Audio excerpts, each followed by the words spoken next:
Karangsut Barat, Desa Sigar Penjalin, Kecamatan Tanjung, Kabupaten Lombok Utara.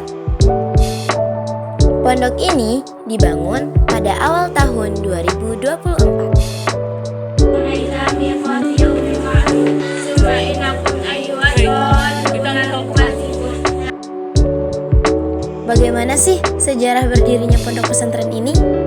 Yuk kita dengar sama-sama. Selamat sore Pak Ustadz. Oke, selamat sore. Jadi saya ingin bertanya tentang pondok pesantren At-Taqwa ini. Bagaimana sejarah berdirinya pondok pesantren At-Taqwa ini? Jadi pondok pesantren At-Taqwa ini kami resmikan pada hari Sabtu 6 Juli 2024 atau bertepatan dengan 1 Muharram 1446 Hijriah atau sekitar 3 bulan yang lalu. Mengapa Bapak ingin mendirikan pondok pesantren At-Taqwa ini? Jadi sebelum kami atau pondok pesantren ini berdiri, kami sebelumnya merintis lembaga pendidikan ini dari TPQ atau Taman Pendidikan Al-Quran sekitar 6 tahun yang lalu atau 2018 kami sudah merintis TPQ ini. Tetapi karena banyaknya murid dan usulan dari masyarakat dan wali santri untuk membuat lembaga yang lebih besar, dan oleh sebab itulah berdirinya atau oleh sebab itu kami tergugah untuk mendirikan pondok pesantren ini sebagai jawaban dari usulan dari masyarakat. Apa saja yang diajarkan di dalam pondok pesantren ini? Banyak hal sebenarnya yang kami ajarkan di lembaga atau yayasan pondok pesantren ini. Setidaknya ada 3 lembaga yang kami naungi. Yang pertama ini adalah TPQ, yang kedua ada Diniyah Dirasah Islamiyah, yang ketiga ada Majelis Taklim. Nah, di setiap lembaga ini punya sistem pendidikannya sendiri, punya pembelajaran khusus di jenjangnya masing-masing. TPQ misalnya, TPQ ini dia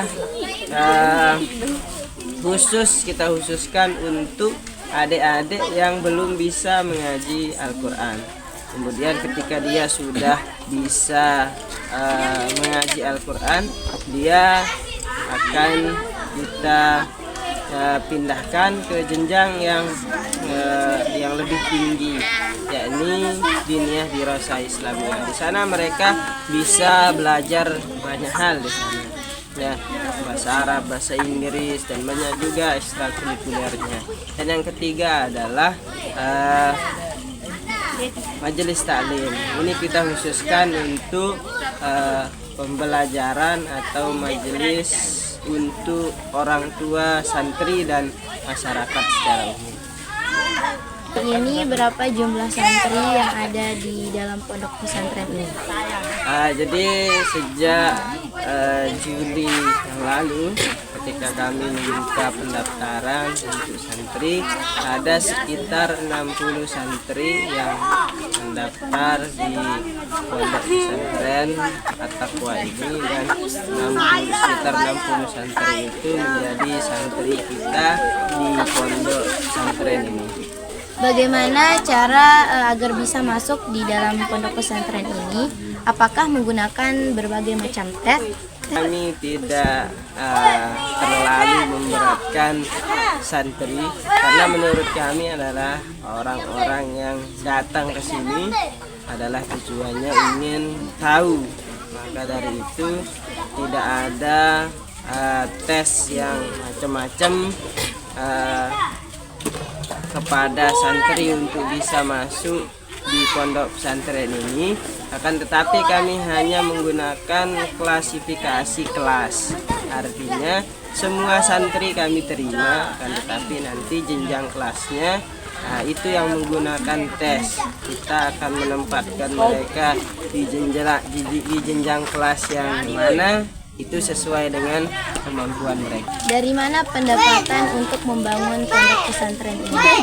Ya, pondok pesantren ini sebenarnya dibangun swadaya oleh masyarakat sekitar.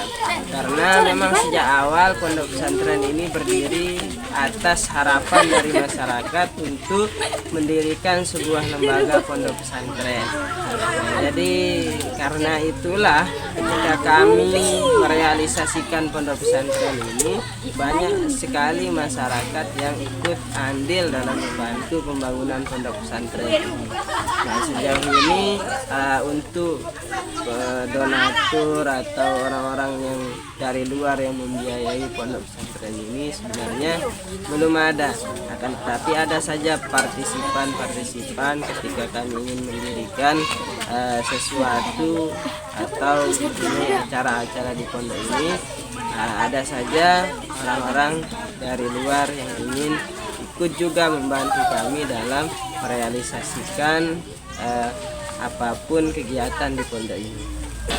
Apa harapan Pak Ustadz kepada pondok pesantren At-Taqwa ini? Jadi kami berharap pondok pesantren ini bisa bermanfaat seluas-luasnya bagi masyarakat sekitar, terutama kepada negeri tercinta ini dan lebih umumnya kepada masyarakat di seluruh dunia, agar pondok ini bisa bermanfaat seluas-luasnya.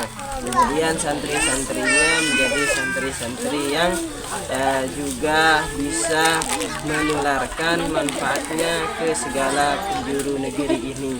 Karena itu kami sangat berusaha sekali untuk mendidik santri-santri kami untuk menjadi orang-orang yang bermanfaat untuk lingkungan dan sekitarnya. Karena sumber daya manusia adalah orang-orang yang bermanfaat bagi manusia yang lain.